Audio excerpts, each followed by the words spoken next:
Hi good afternoon everyone. आज मैं इस वीडियो में आपके साथ chapter 4 of Uttarakhand police act 2007 से जो भी इम्पोर्टेंट एमसीक्यू बनते हैं वो सारे इम्पोर्टेंट एमसीक्यू को इस एक वीडियो में कवर करूंगा। और अगर आपने इस वीडियो के पार्ट 1, पार्ट 2 एंड पार्ट 3 को नहीं देखा है तो part 1, part 2 and part 3 video को आप देखिए। हर एक वीडियो में मैं रिस्पेक्टिव चैप्टर, हर एक चैप्टर को बड़ी खूबसूरती से उससे जितने भी एमसीक्यू बनते हैं उस एमसीक्यू के अकॉर्डिंग वीडियो को कवर किया हुआ है। यानी कि हर एक वीडियो में आपको चैप्टर वाइज एमसीक्यू मिलेगा। और सारे वीडियोस को अगर आपने देख लिया तो उत्तराखंड पुलिस एक्ट से रिलेटेड आपके एमसीक्यू गलत होने के चांसेस बहुत ही कम हो जाएंगे, बहुत ही मिनिमाइज हो जाएंगे। तो मैं फिर से रिक्वेस्ट करूंगा, बहुत सारे बच्चे कमेंट करते हैं कि उनको वीडियो नहीं मिल रहा है। आप चैनल पे जाइए, चैनल पे पार्ट 1, पार्ट 2 एंड पार्ट 3 के अकॉर्डिंग मैंने टाइटल भी दे रखा है, Uttarakhand police act MCQ part 1, part 2 and part 3। तो उस एमसीक्यू को देखिए और फिर उसके बाद ये फोर्थ वाला वीडियो है जिसमें मैं फोर्थ चैप्टर के एमसीक्यू को डिस्कस कर रहा हूँ। ये सारे एमसीक्यू एक चैप्टर वाइज में सीक्वेंस में आपको मिलेंगे, ठीक है। Thank you. चलिए देखते हैं इस चैप्टर 4 के एमसीक्यू को। तो देखिए चैप्टर 4 में हमारा जो सबसे पहला क्वेश्चन है वो ये पूछा गया हमसे कि विच chapter defines state police board and police establishment committee. तो हमने क्या बोला आपको, हमने बोला कि हम आपके साथ क्या डिस्कस कर रहे हैं, state police board and the police establishment committee. तो इसके अकॉर्डिंग हमारा आंसर चैप्टर 4 ही होगा क्योंकि चैप्टर 4 को ही डिस्कस कर रहे हैं। तो इसमें मैं चैप्टर 5 से तो आपसे पूछूंगा नहीं, तो हमारा आंसर क्या हो जाएगा, बी। ऑलराइट, ध्यान रखिएगा। चैप्टर 3, चैप्टर 1 एंड चैप्टर 2 के सारे एमसीक्यू को मैं ऑलरेडी कवर कर चुका हूँ। चलिए क्वेश्चन नंबर सेकेंड को देखते हैं। इसमें पूछा गया है composition of state police board is defined under which section. अब यहाँ पे पूछा गया composition of state police board. तो स्टेट पुलिस बोर्ड का कंपोजिशन किस सेक्शन में डिफाइन किया गया है, तो इसको डिफाइन किया गया सेक्शन 30 में।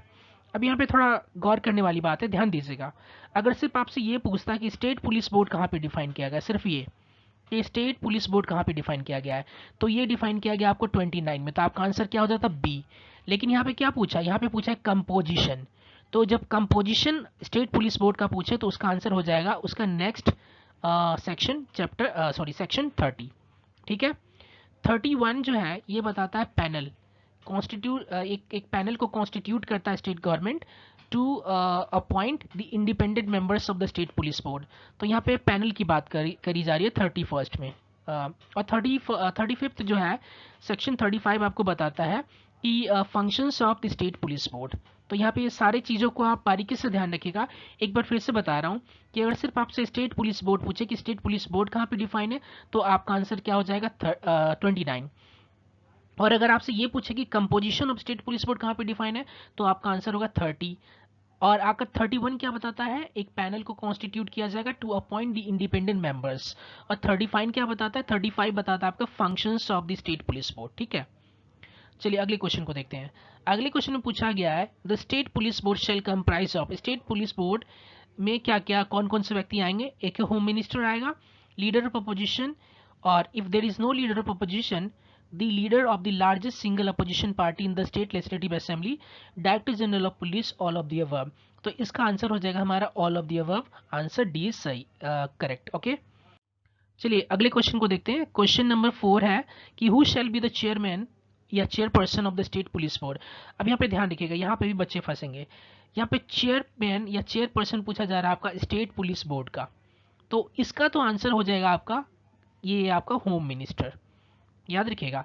अगर ये पूछ ले कि chairman of police establishment committee, क्या पूछ रहा है कि पुलिस एस्टेब्लिशमेंट कमेटी, अगर इसका चेयरमैन पूछे तो इसका चेयरमैन होगा डायरेक्टर जनरल ऑफ पुलिस, ठीक है। तो इसमें कंफ्यूज मत होइएगा। Chairman of state police board is home minister and chairman of state police establishment committee is director general of police, ठीक है। चलिए अगले क्वेश्चन को देखते हैं। अगले क्वेश्चन हमसे पूछा गया है कि who shall be the secretary of the state police board. अब ये पूछ रहा है कि स्टेट पुलिस बोर्ड का सेक्रेटरी कौन होगा, तो हमारा इसका आंसर जो होगा वो ए सही हो जाएगा। Police officer belonging to the state cadre of Indian Police Service not below the rank of Additional Director General of Police। तो ये हमारा आंसर सही हो जाएगा, ठीक है। चलिए अगले क्वेश्चन को देखते हैं। अगले क्वेश्चन में पूछा गया है कि how many members are there in the police board, कौन सा स्टेट पुलिस बोर्ड में कितने मेंबर्स होते हैं। अब अगेन ये कंफ्यूजिंग क्वेश्चन है, इस पर भी ध्यान दीजिएगा।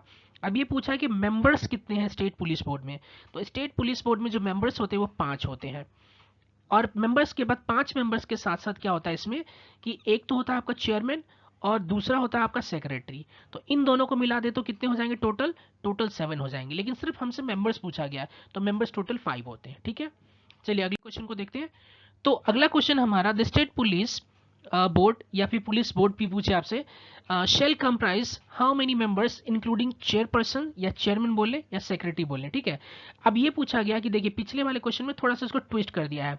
ये पूछा मेंबर्स तो होंगे मेंबर्स के साथ अगर हम चेयरपर्सन या सेक्रेटरी को भी इंक्लूड कर दे तो कितने हो जाएंगे टोटल। तो मैंने क्या 5 तो पीछे थे मेंबर्स और 2 को इंक्लूड कर दिया तो हम कितने हो गए 7। तो हमारा आंसर क्या हो जाएगा C7। चलिए अगले क्वेश्चन को देखते हैं। देखिए अगले क्वेश्चन में पूछा गया कि independent members of the state police force shall be appointed on the recommendation of a selection panel which shell consist of, मैंने आपको पीछे ही बताया था कि 31st क्या बताता है, एक पैनल को कॉन्स्टिट्यूट किया जाएगा किस लिए, टू अपॉइंट इंडिपेंडेंट मेंबर्स। तो उसमें कौन कौन से ये कमिटी जो होगी तो उसमें कमिटी के मेंबर्स कौन कौन से होंगे, chief minister of the state, बिल्कुल ये होते हैं, the speaker of the state legislative assembly, ये भी होते हैं, और the home minister of the state and leader of opposition in the state legislative assembly और the leader of single largest party. तो ये सारे होते हैं, तो इसके अकॉर्डिंग हमारा आंसर क्या हो जाएगा डी। ठीक है, चलिए अगले क्वेश्चन को देखते हैं। अगले क्वेश्चन में पूछा गया है कि who shell remove the independent members of the state police board. अब जो इंडिपेंडेंट मेंबर्स है जिसको कहाँ पे अपॉइंट किया गया था, याद कीजिए 31st इंडिपेंडेंट मेंबर्स में एक पैनल को कॉन्स्टिट्यूट किया गया था, और तो उस पैनल में जो ये सारे मेंबर थे, जो ऊपर का आपका क्वेश्चन नंबर 8 है, तो ये सारे पैनल के मेंबर्स हैं जो उसको अपॉइंट करेंगे। अब इसको रिमूव करने की बारी आए तो रिमूव करने के लिए कौन है, कौन इसको रिमूव कर सकता है, chief minister of the state. यहाँ पे तो इसके ये पैनल के मेंबर्स हैं तो क्या ये कर सकता है, नहीं ये नहीं कर सकता। फिर पूछा है कि home minister of the state ये कर सकता, नहीं ये भी नहीं कर सकता। फिर पूछा एनी ऑफ द अबव, तो हो नहीं सकता, तो इसको भी काट दीजिए। तो हमारा एक ऑप्शन क्या बता, स्टेट गवर्नमेंट, यानी कि इंडिपेंडेंट मेंबर्स को रिमूव कौन करेगा, वो करेगा स्टेट गवर्नमेंट। ठीक है, चलिए अगले क्वेश्चन को देखते हैं। देखिए अगला क्वेश्चन है हमारा कि what shall be the functions of the state police board. स्टेट पुलिस बोर्ड का फंक्शन क्या होगा, तो ऑप्शन ए कह रहा है suggest and advise the state government on policy guidelines for promoting efficient, effective, responsive and accountable policing. B कह रहा है ऑप्शन कि suggest the state government in identifying performance indicators which shall inter alia include operational efficiency, public satisfaction, victim satisfaction, vis-a-vis police investigation and response accountability, optimum utilization of resources and observance of human rights standards. C कह रहा है suggest measures to enhance the performance of the police force periodically as per the performance indicators identified in subsection 2 of the above. And D कह रहा है suggest ways and means to improve the efficiency, effectiveness, accountability and responsiveness of the police. तो ये हमारा सारा हो जाएगा, तो इसके अकॉर्डिंग हमारा ऑप्शन क्या हो जाएगा, ई सही हो जाएगा। ठीक है, ये सारे सही हैं। अब पूछा गया हमारा ये फंक्शन कहाँ पे डिफाइन किया था, मैंने आपको बताया था, ये आप याद कीजिए, तो ये था आपका सेक्शन 35। ओके, तो इन सब चीज़ों को, बारीकी चीज़ को मैं पीछे बताया हूँ, इसकी कनेक्टिविटी भी आप अपने साथ बना के रखिए। फिर देखिए क्वेश्चन नंबर 11 में पूछा गया है वो section defines expenses of the police state police board. अब ये क्या पूछा कि एक्सपेंसेस, पुलिस का एक्सपेंसेस जो है स्टेट पुलिस बोर्ड का एक्सपेंसेस, ये किस सेक्शन में डिफाइन किया गया है, तो ये डिफाइन किया गया आपका 36 में। अब यहाँ पे गौर करने वाली बात है, ध्यान दीजिएगा, एक्सपेंसेस की बात आए तो सेक्शन 36, अगर एनुअल पुलिस रिपोर्ट की बात आए तो सेक्शन 37, और आपका पुलिस एस्टेब्लिशमेंट जो कमिटी है उसकी बात है तो सेक्शन 38। और ये इसका जो चेयरमैन, यही आपसे पिछली बार मैंने जो फर्स्ट स्लाइड में बताया था, इसी का जो चेयरमैन होता है वो क्या था, डायरेक्टर जनरल ऑफ पुलिस। ठीक है, चलिए आगे चलते हैं। देखिए अगले क्वेश्चन में, क्वेश्चन नंबर 12 में पूछा गया which section defines annual report of the state police board. देखिए पीछे मैंने बताया था एक्सपेंसेस कहाँ डिफाइन था 36 में, तो एनुअल रिपोर्ट कहाँ पे डिफाइन है आपका 37 में, तो इसके अकॉर्डिंग हमारा आंसर ए सही हो जाएगा। और 38 क्या था, पुलिस एस्टेब्लिशमेंट कमेटी, जिसके चेयरमैन कौन होते हैं, चेयरमैन तो डायरेक्टर जनरल ऑफ पुलिस। ये रोल्स वगैरह नेक्स्ट चैप्टर का है, तो इसको अभी यहाँ पे रहने दीजिए, चैप्टर 5 में इसको डिस्कस करेंगे 39 और 41 को। चलिए अगले क्वेश्चन को देखते हैं। तो क्वेश्चन नंबर 13 में क्या पूछा गया है कि police establishment committee is constituted under which section of the UK, यानी कि उत्तराखंड पुलिस एक्ट 2007। ये पुलिस एस्टेब्लिशमेंट कमेटी, देखिए सारी चीजें ना एक साथ, कनेक्टिविटी कितनी अच्छी मैं आपको समझा रहा हूँ। ये क्या था, मैंने ऊपर बताया था 38, तो आपको कुछ नहीं करना है, 38 ये हमारा क्या है, पुलिस एस्टेब्लिशमेंट कमेटी की बात कहाँ की गई है 38। तो कंफ्यूज मत किया, इसका अगर चेयरमैन भी पूछ ले कि who is the chairman of the police establishment committee, कौन है, डायरेक्टर जनरल ऑफ पुलिस। तो चलिए अगले क्वेश्चन को देखते हैं। देखिए ये क्वेश्चन आ ही गया, who shall be the chairperson of the police establishment committee. अब पुलिस एस्टैब्लिशमेंट कमेटी कहाँ पे डिफाइन है, सेक्शन 38 में। तो इसका चेयरमैन कौन हो जाएगा, मैंने आपको बार बार रिपीट कर रहा हूँ, डायरेक्टर जनरल ऑफ पुलिस। तो इसके अकॉर्डिंग हमारा ऑप्शन सी सही हो जाएगा। ठीक है, तो ये थे हमारे चैप्टर 4 के ऊपर सारे इंपॉर्टेंट एमसीक्यू। ऑलमोस्ट मैंने जो भी इंपॉर्टेंट एमसीक्यू बनते हैं चैप्टर 4 से, वो सारे एमसीक्यू मैंने इस वीडियो में कवर कर दिए हैं।